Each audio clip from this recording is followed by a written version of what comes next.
যে যুবকরা শয়তানের আঘাতে পরস্ত হয়ে জিনায় আক্রান্ত হয়ে যান, নজরের গুণে আক্রান্ত হয়ে যান, হারাম রিলেশনে জড়ায় যান, পর্নোগ্রাফির পাপে জড়ায় যান, আরে নিয়মিত রোজার ঢালটাকে আঁকড়ে ধরে দেখেন না।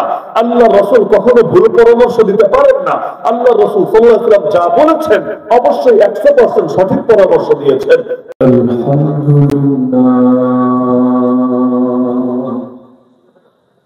الحمد لله وحده وكفى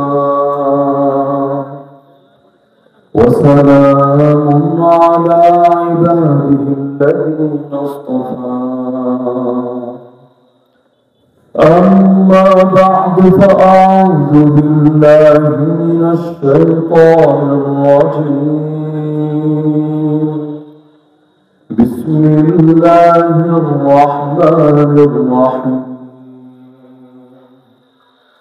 قل للمؤمنين يغضوا من أبصارهم ويحفظوا فروجهم ذلك أزكى لهم إن الله خبير بما يصنعون وقال النبي صلى الله تعالى عليه وسلم إن المؤمن ليدرك بحسن خلقه درجة الصائم القائم. آمنت بالله صدق الله العلي العظيم وبلغنا رسوله النبي الكريم. বললাম শ্বাস যাতে না টানে, আরো বেশি টানে। উত্তর মির্জানগর দারুল উলুম আশরাফিয়া মাদ্রাসার পক্ষ থেকে হাফেজ ছাত্রদের বিস্তারে ফজিলত প্রদান উপলক্ষে অনুষ্ঠিত আজকের এই বার্ষিক ইসলামী সম্মেলনের সম্মানিত সভাপতি মণ্ডলী, উপস্থিত আমার সরকার ওয়াজিবুল ইহতারাম হযরত উলামায়ে কেরাম, এলাকার গণ্যমান্য মুরব্বিগণ, স্থানীয় এবং দূর দূরান্ত থেকে আগত দিন দরদি কোরআন প্রেমী তাওহীদি জনতা এবং পর্দার আড়ালে থাকা মা বোনেরা, প্রতিটা মানুষকে মৃত্যু পর্যন্ত একটা যুদ্ধ চালিয়ে যেতে হয় এবং সেই যুদ্ধ নিজের ভেতরে লুকিয়ে থাকা দুশমনের সাথে। নফস এবং শয়তান এমন দুশমন, যতদিন পর্যন্ত শেষ নিঃশ্বাস ত্যাগ না হবে এই যুদ্ধ, এই লড়াই চলতেই থাকবে, চলতেই থাকবে। যুদ্ধে যেমন সামান্য দুর্বলতার সুযোগ খুঁজে পেলে প্রতিপক্ষকে ঘায়েল করার চেষ্টা করে, আমাদের ন্যূনতম দুর্বলতা খুঁজে পেলেও নফস এবং শয়তান যে কোনো ভাবে আমাদেরকে ঘায়েল করার চেষ্টা চালিয়ে যাবে। যেমন আল্লাহ রাসূল সাল্লাল্লাহু আলাইহি ওয়াসাল্লাম বিশেষ কিছু পরামর্শ দিয়েছেন। যেমন নবীজি বলেন, কেউ যখন বাথরুমে যাবে তখনও যাতে আলাদা করে শয়তানের বিরুদ্ধে আল্লাহর কাছে সাহায্য চেয়ে যায়। কেন? তার মানে এখান থেকে বুঝে আসে, যদি বাথরুমে ঢোকার আগেও বাথরুমের যে দোয়া আছে, আল্লাহুম্মা ইন্নী আউযু বিকা মিনাল খুবুসি ওয়াল খাবাইস, হে আল্লাহ আমি আপনার কাছে দুষ্ট জিন শয়তান থেকে আশ্রয় চাই, তারা পুরুষ হোক আর নারী, উভয় শ্রেণী থেকে আমি আপনার কাছে পানাহ চাই। এটা যদি না বলে ঢোকে, আল্লাহ রাসূল বলেন ইন্না হাযিহিল হুসুসা মুনতাযিরা, নিশ্চয়ই এই বাথরুম গুলো হলো শয়তানের আড্ডাখানা, তাদের ব্যাপকভাবে উপস্থিত হওয়ার জায়গা। তোমাদের কেউ যখন বাথরুমে যায় যদি দোয়া না পড়ে যায়, ফাইন্নাশ শাইতানা ইয়ালআবু বিমাকাইদি বানি আদম, আদম সন্তানের শরীরের পেছনের অংশ নিয়ে, তার পশ্চাৎ দেশে নিয়ে শয়তান খেলা করতে থাকে। তার মানে শয়তান মানুষের উপর বিশেষভাবে সওয়ার হওয়ার চেষ্টা করে। এজন্য যারা বেশি বেশি নাপাক থাকে অথবা বাথরুমে যাওয়ার সময় দোয়া না পড়েই বাথরুমে যাতায়াত করে, অনেক সময় জিন শয়তান দ্বারা আক্রান্ত হয়ে পড়ে। হওয়ার আগে তো মাথায় এটা সিরিয়াস কোনো ব্যাপার মনে হয় না, হওয়ার পর এই হুজুর ওই হুজুর ওই হুজুর, তখন আর হুজুরদের পেছনে বিভিন্ন পেরেশানি নিয়ে তার দৌড়তে আর দিতে হয় না। তাহলে দেখা যাচ্ছে একটা কাজের সময়ও কেউ যদি সেখানে দোয়াটা পর্যন্ত না করে, শয়তান এই সুযোগটা পর্যন্ত হাতছাড়া করে না, শয়তান তার উপর সওয়ার হওয়ার চেষ্টা করে। একইভাবে মানুষ যখন রাগান্বিত হয়, রাগান্বিত হলে কিছু করণীয় আছে। অনেক সময় এমন হয় মাথায় এমন রাগ এসেছে নিজেকে কোনোভাবে কন্ট্রোল করা যাচ্ছে না, তখন হাদিসের মধ্যে এমনও আছে তোমরা পানি দিয়ে এই আগুনটাকে নিভিয়ে দাও, কারণ আগুনের কারণে এই রাগ মানুষের ভেতরে আসে। পানি ব্যবহার করলে আসর অনেকটাই কমে। এখন মাথায় যদি রাগ চাপে কেউ যদি গিয়ে গোসল করে ফেলে অথবা উযু করে, দেখা যায় রাগের ক্ষেত্রে অনেকটাই আলহামদুলিল্লাহ এটা কন্ট্রোলে চলে আসে। এখন কেউ যদি বেশি রাগের হালতে থাকে, এই সময় শয়তান মানুষের উপর সওয়ার হতে পারে। তাহলে কিছু সওয়ার তো হলো এমন যেগুলোকে আমরা বলি জিনে ধরা রোগী।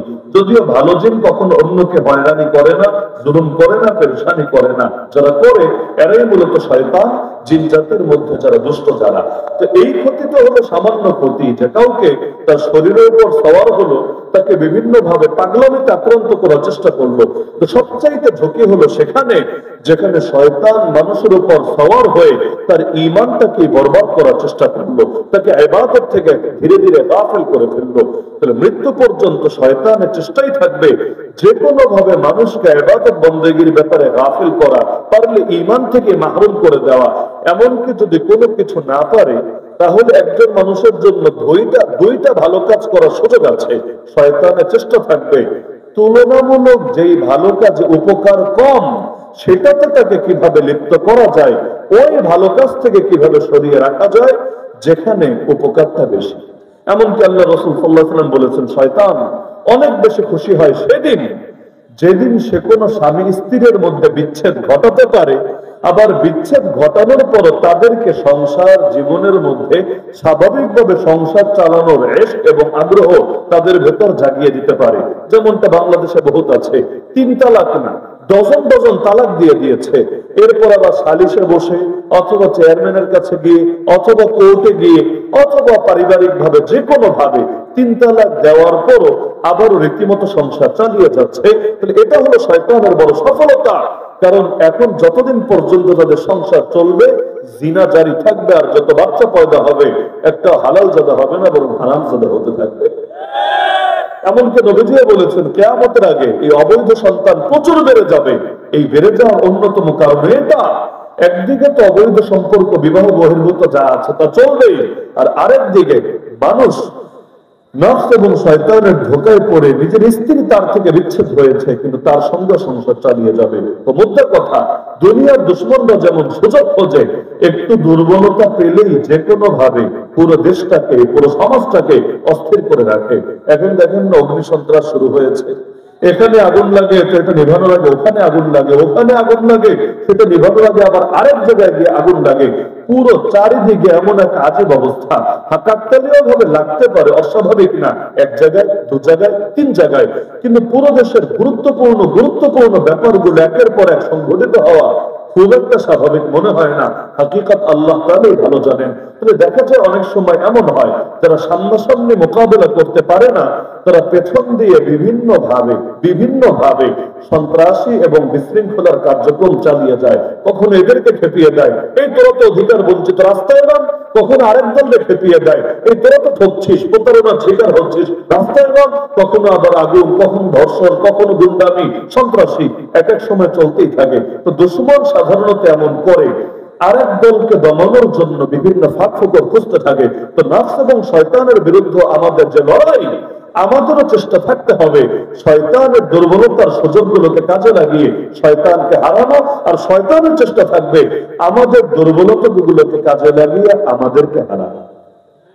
এখন বলবেন আমরা কিভাবে হারাবো শয়তানকে? আল্লাহ রাসূলের বিভিন্ন পরামর্শ দিয়েছেন। যেমন নবীজি বলেন, আস-সাওমু জুন্নাহ, রোজা হলো ঢাল। রোজা সেটা ফরজ রোজাই হোক, সুন্নত রোজাই হোক, নফল রোজাই হোক, সাপ্তাহিক 2 দিনের রোজা, সোমবার আর বৃহস্পতিবারের রোজাই হোক, অথবা মাসিক 3 দিনের রোজা, আরবি মাসের 13, 14, 15 তারিখের রোজাই হোক, নবী বলেন রোজা হলো ঢাল। ঢাল থাকলে কি হয়?